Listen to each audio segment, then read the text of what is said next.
Hello guys, welcome to Mornings with Granny. Hope you guys are having a good day and I hope you'll have a good weekend. Can you believe my son is going to be 50 tomorrow? It's just hard to believe that time has gone by so fast. I wanted to talk this morning about giving the illusion rather of having more. And the reason I got thinking about this is I thought about the way that my grandmother cooked, about the way I cooked when the kids were little, and the way I still cook.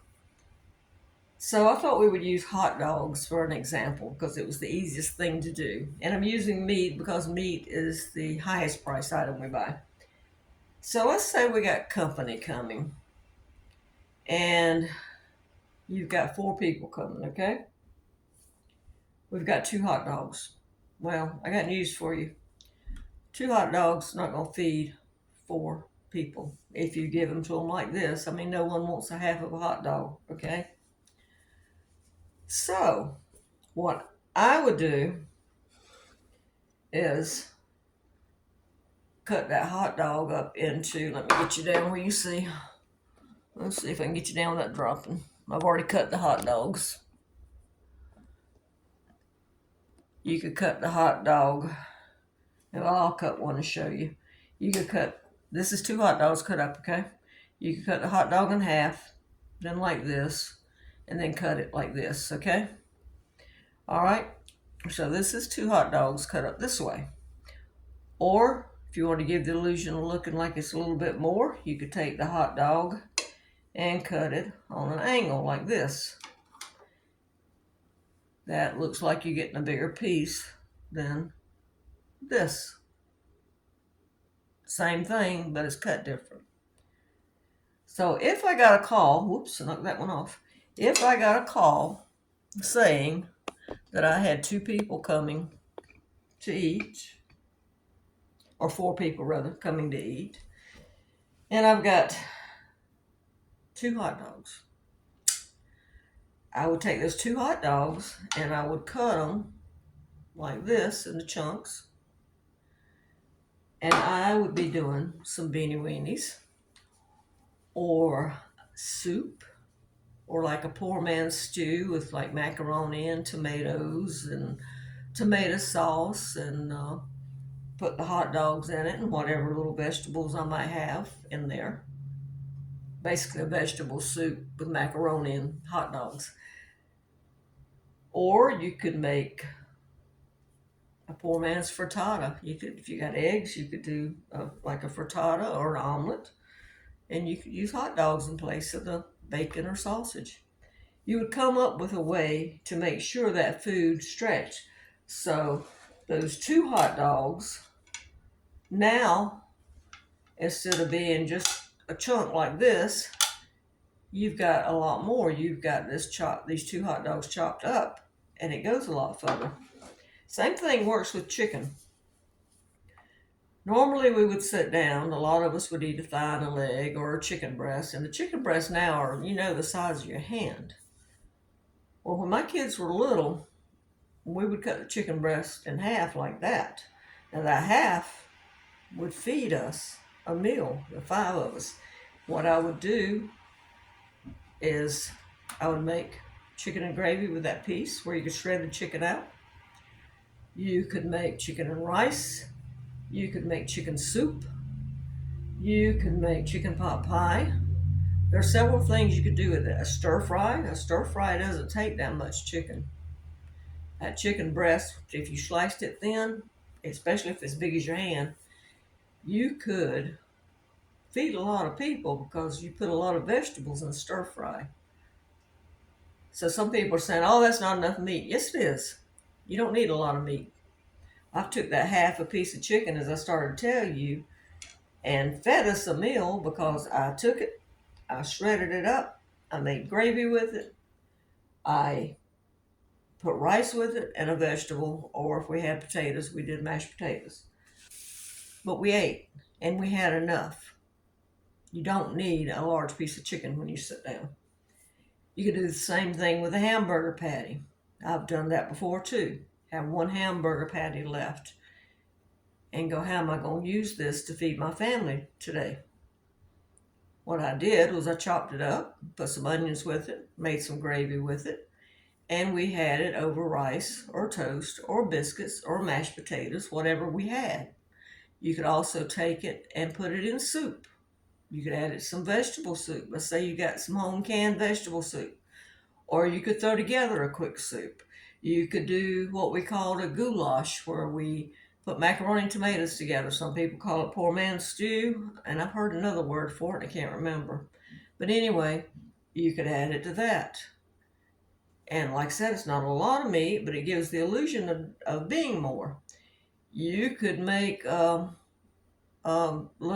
or something with it. Now, lasagna has a lot more meat, but you can make it more on the vegetarian side, having maybe putting broccoli or spinach in it instead, and a little bit of meat in your sauce. You understand? So you're stretching it. Develop a new recipe with it. Make it stretch. You could make like a hamburger helper with it. Like I said again, it's not that much meat. But if you're coming to my house to eat, unless you're bringing food, don't complain about what I fix for you. Unless you have an allergic reaction. And please tell me if you have allergies before you come. But the point is we don't need that much meat, especially with prices going higher, especially beef. Now, I have some people that have written me and said prices are lowering where they're at. I don't know where they're at, but they're not lowering here. You do have what they call loss leaders that get you in the store, but the other prices are still high.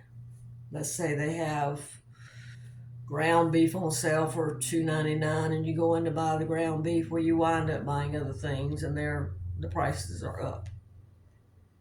So you need to make your food look like there's more than there is if your budget is really tight. And when you're cooking those turkeys and those hams, if you're fortunate enough to have one, which most people will, for the holidays, save the carcass and the ham bone. Do not throw it away, and any juices that gather in the pans, save them. Make broth, because that extends it by about 8 more meals.